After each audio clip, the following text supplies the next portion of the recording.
admiro muito o Dr. Drauzio Varella como médico, como divulgador de conteúdos importantes ligados à saúde, como escritor também, mas quando escreve sobre criacionismo, infelizmente ele comete alguns erros bastante básicos até. Na semana passada ele escreveu o artigo Criacionismo outra vez, publicou esse artigo na Folha de São Paulo, e 10 anos atrás eu já havia comentado aqui no meu blog criacionismo.com.br outro artigo desse mesmo médico falando sobre criacionismo. E dessa vez eu gostaria de novamente destacar alguns pontos do texto dele e aproveitar esse artigo do Dr. Drauzio para pontuar alguns assuntos que são meio comuns assim quando a questão é a controvérsia entre o criacionismo e o evolucionismo. No artigo, o Dr. Drauzio começa falando que voltamos a falar no ensino do criacionismo nas escolas. A mania de andar para trás teima em nos perseguir. Até 1859, quando Charles Darwin publicou o livro sobre a origem das espécies, todos acreditavam que Deus os havia criado num único dia.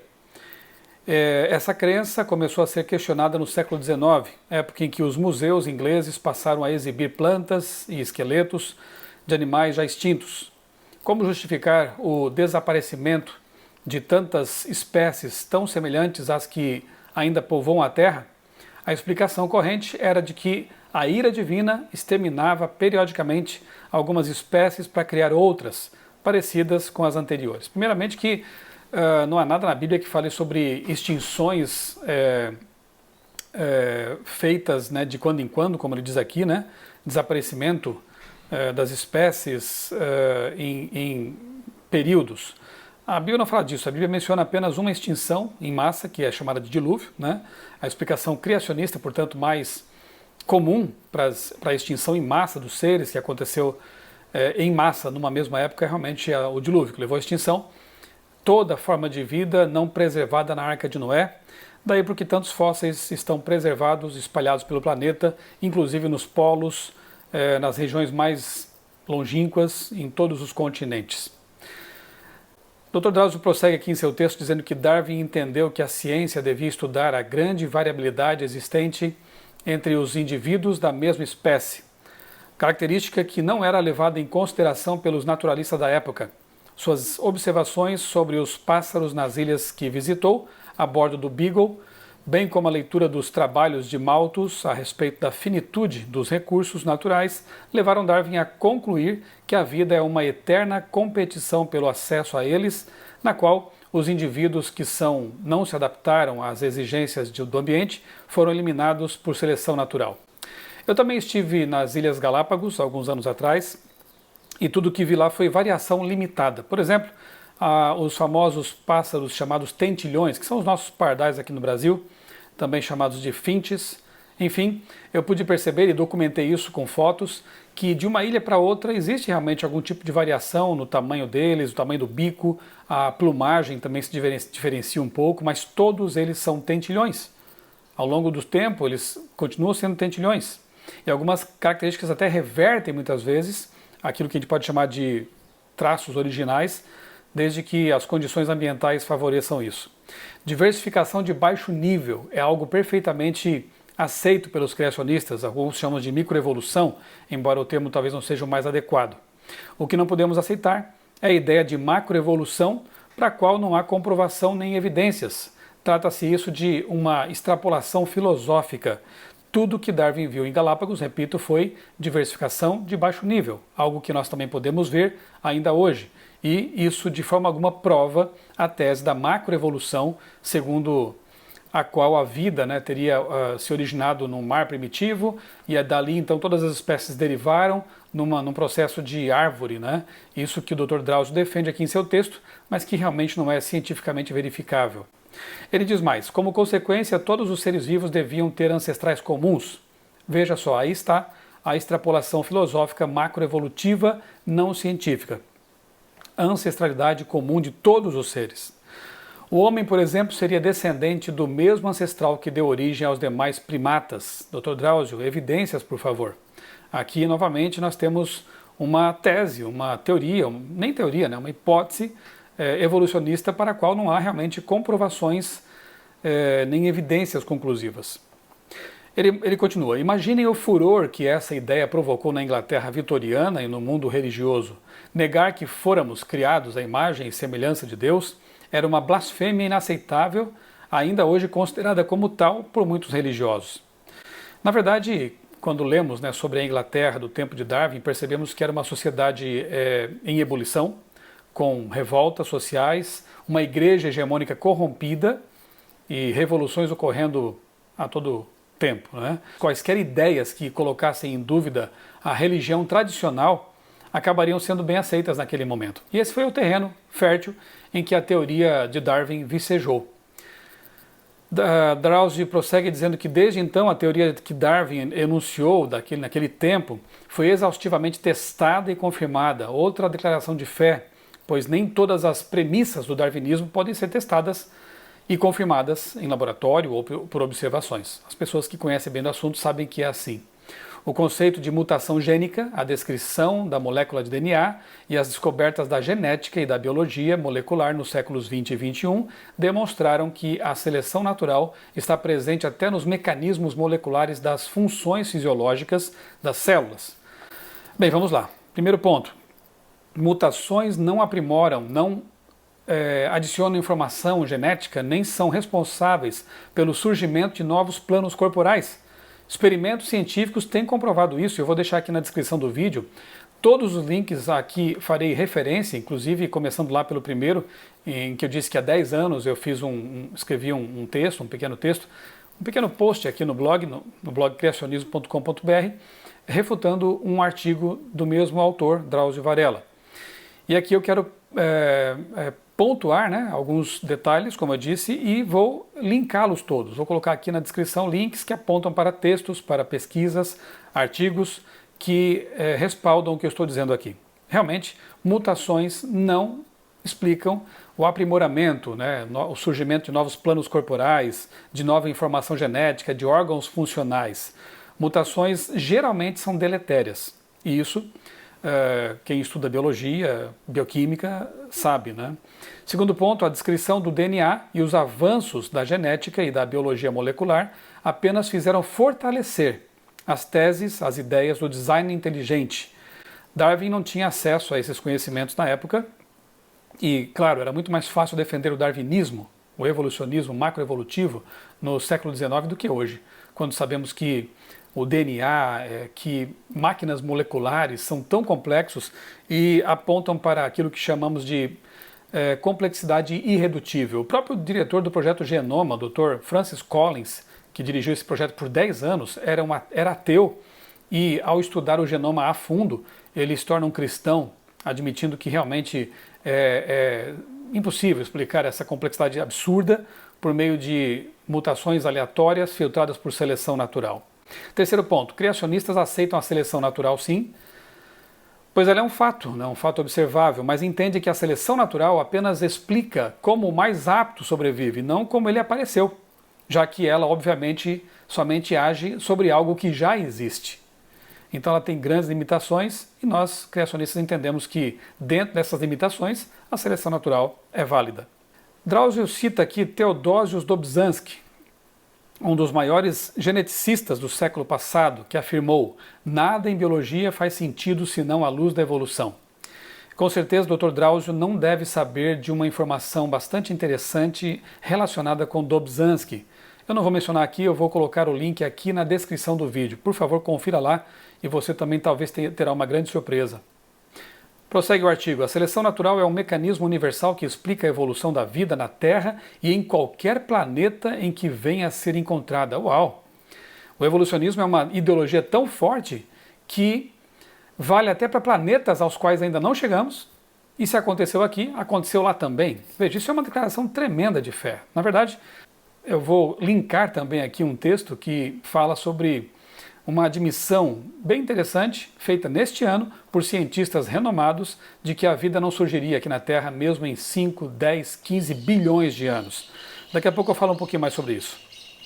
Ao contrário, prossegue aqui o Dr. Drauzio, ao contrário do pensamento científico, o religioso está alicerçado na fé. Isso é outra falácia, já que os criacionistas se valem da boa ciência e da fé.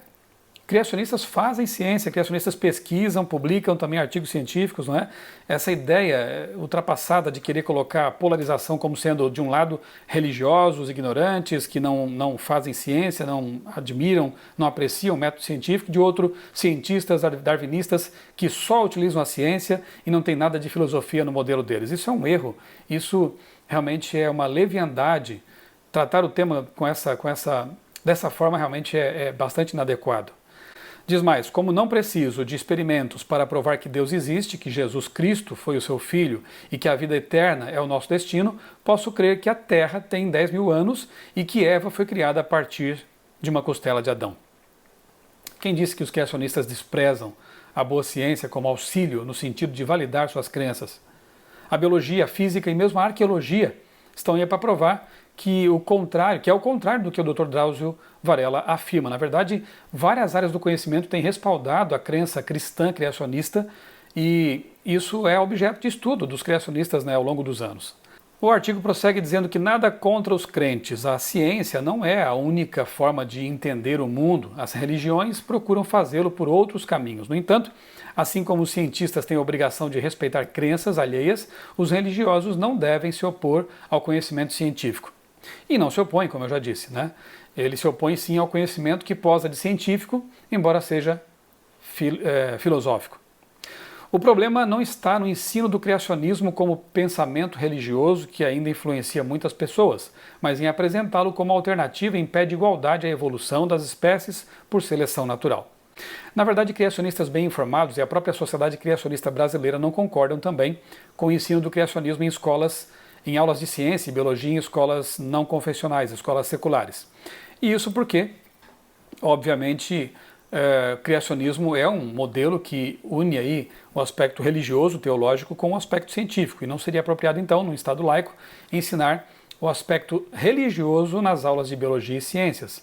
O que nós, criacionistas, defendemos é, pelo menos, um ensino crítico do darwinismo, do evolucionismo, mostrando ali suas insuficiências epistêmicas, não pintando a teoria, como o Dr. Drauzio tem feito aqui nesse artigo, como algo assim totalmente resolvido e não contestável.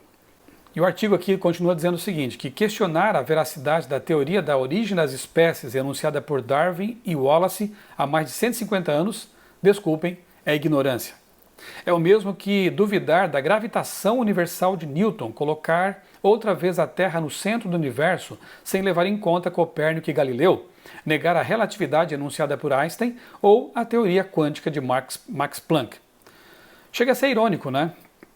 O autor aqui criticar o criacionismo e mencionar no mesmo parágrafo cientistas criacionistas, cientistas que acreditavam na veracidade da Bíblia, na historicidade dos primeiros capítulos de Gênesis, como é o caso de Newton, Copérnico e Galileu.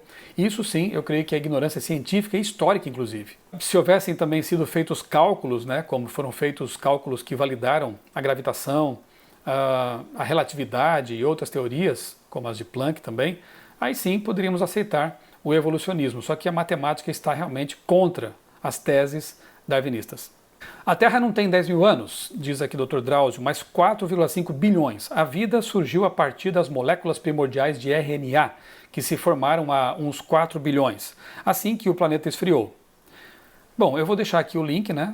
Eu vou repetir isso aqui, eu vou deixar um link aqui, mostrando que realmente cientistas renomados, gabaritados, admitiram recentemente em um artigo científico que a vida não poderia ter surgido da forma como os evolucionistas apresentam, né? Da não-vida para a vida, contrariando inclusive Pasteur e outros cientistas que mostraram claramente que isso é uma impossibilidade, a abiogênese. Por favor, leia também esse link que ficará aqui na descrição do vídeo. Chimpanzés e bonobos compartilham conosco mais de 95% dos genes que herdamos de nosso ancestral comum. Será que é assim mesmo? Leia também um artigo que eu vou deixar aqui embaixo. Não fosse um meteorito cair na península de Yucatán, no México, há 65 milhões de anos, os dinossauros ainda dominariam a Terra e nós dificilmente estaríamos aqui. Tem certeza, Dr. Drauzio? Mais um link eu vou deixar aqui para você analisar essa questão que também não é unanimidade entre os cientistas. Existem várias teorias para a extinção dos dinossauros e a do meteorito em Yucatán é uma delas, embora não seja total unanimidade. E não explica, por exemplo, a abundância de fósseis em todo o planeta, porque para que isso acontecesse, deveria haver realmente um sepultamento rápido sob lama, condições muito mais relacionadas com o dilúvio global do que com a queda de um meteorito aqui na Terra. E o texto vai assim ainda, dizendo que aos que preferem crer que a mão de Deus deu origem ao homem e a todos os seres vivos. Alguns não negam as evidências da evolução, mas propõem que ele, Deus, está por trás de todas as mutações gênicas adaptativas que selecionaram as espécies. Na verdade, esses são os mais contraditórios, aqueles que tentam unir alguns aspectos da evolução com alguns aspectos da criação, criando aí um híbrido muito pior do que as teorias que deram origem a ele, fazendo má ciência unida à péssima teologia. São os evolucionistas teístas, sobre os quais também vou falar aqui abaixo nos links que deixarei disponíveis na descrição do vídeo. Para eles, admitir que surgimos como resultado dos acasos envolvidos na seleção natural não faz sentido. E faz sentido crer que a ordem proveio do caos, que informação genética pode surgir do nada sem uma fonte informante, uma fonte que proveja essas informações. Vida poderia surgir da não vida, contrariando os experimentos do já citado Louis Pasteur.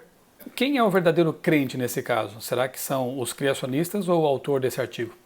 E o artigo é terminado da seguinte forma: para mim, imaginar que um ser superior criou tudo num passe de mágica reduz a complexidade da biologia que, através de mecanismos seletivos, chegou ao único animal que se atreveu a desvendar os mistérios da criação da vida. O fato é que o Dr. Drauzio Varella, como eu disse, com todo o respeito, porque eu admiro realmente o trabalho dele como médico, como divulgador de conteúdos ligados à saúde, à ciência e também como autor, o fato é que ele é um ateu declarado e, portanto, ele crê na teoria da evolução porque realmente para ele não há opções. Ele decidiu não crer em Deus e, portanto, precisa abraçar uma tese naturalista que vem realmente como uma luva para ele, é chamada de darwinismo. Que opção resta? Para os ateus, nenhuma mais a não ser essa. Para os criacionistas, que creem em Deus, no Criador, analisar as evidências, seguir as evidências, levem aonde levar, pesar as evidências e ficar com aquilo que está mais de acordo com a realidade dos fatos e com a ciência, a verdadeira ciência. Faça isso também você, analise tudo, julgue tudo e fique com o que é bom ou com o que é correto, com aquilo que é realmente científico.